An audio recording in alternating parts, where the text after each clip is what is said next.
राजनीतिक तौर पे हिंदुत्व की तो बात करते हैं, लेकिन जब इंप्लीमेंटेशन की बात आती है तो हम बिल्कुल कांग्रेस से भी बदतर हो जाते हैं। देखिए, हम ये नहीं कह रहे सरकार कोई ऐसी पॉलिसी बना दे एंटी मुस्लिम, हम ये भी नहीं कह रहे, लेकिन आप मुझे बताइए, दिल्ली में रिंकू शर्मा की हत्या पे क्या प्रतिक्रिया है आपकी? हरियाणा में बीजेपी की सरकार है, वहां पर अगर एक लड़की तोमर को खुलेआम 4 मुसलमान गोली मार दें तो उस पर क्या प्रतिक्रिया है आपकी?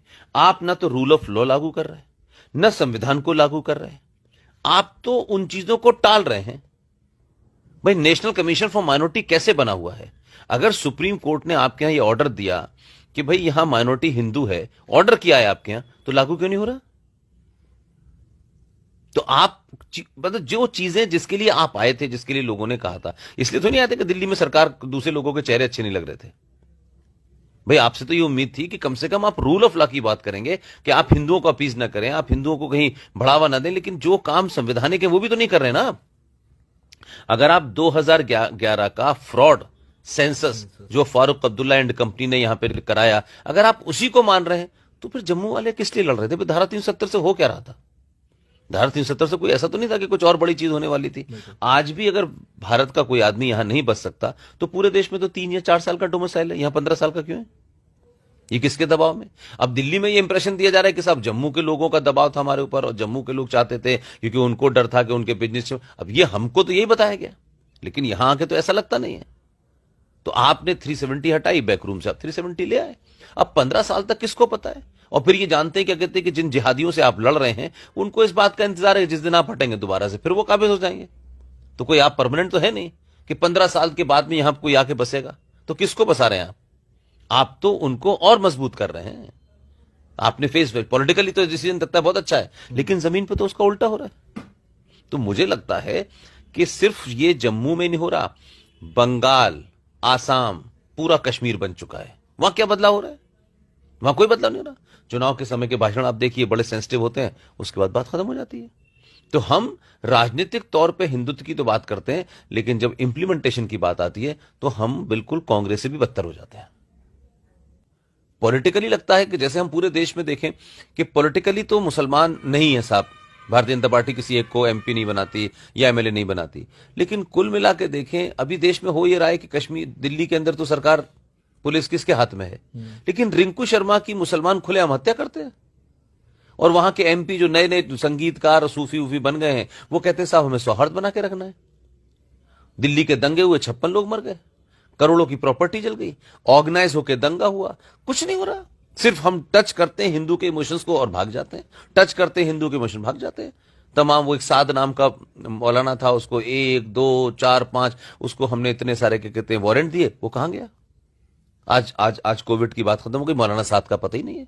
इस देश के 2 कौड़ी के मौलाना से मिलने के लिए एनएसए रात के 2 बजे चला जाता है। दिल्ली के दंगों को कंट्रोल करने के लिए एनएसए चला जाता है।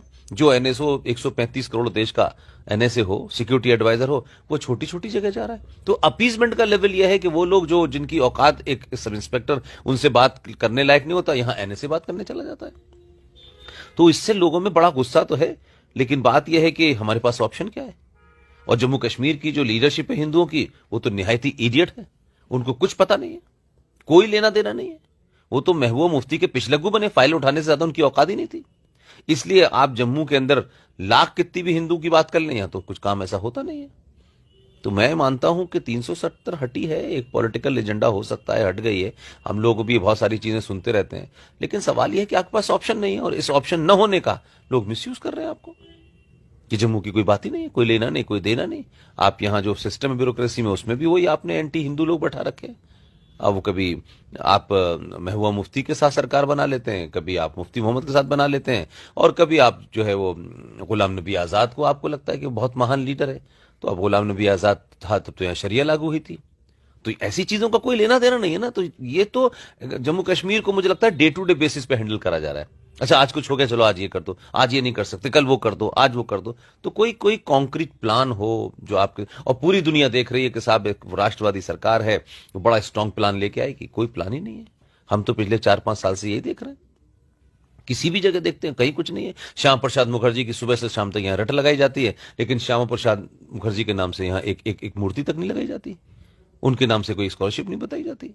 अब श्यामा प्रसाद मुखर्जी की हत्या पे तो बड़े सवाल होते हैं। आपकी सरकार रही थी तो कम से कम आप इंक्वायरी करा लेते कि श्यामा प्रसाद मुखर्जी को किसने मारा है। तो वो जो फोर्सेज हैं जो आपसे डरती थी, आप एक्सपोज हो गए।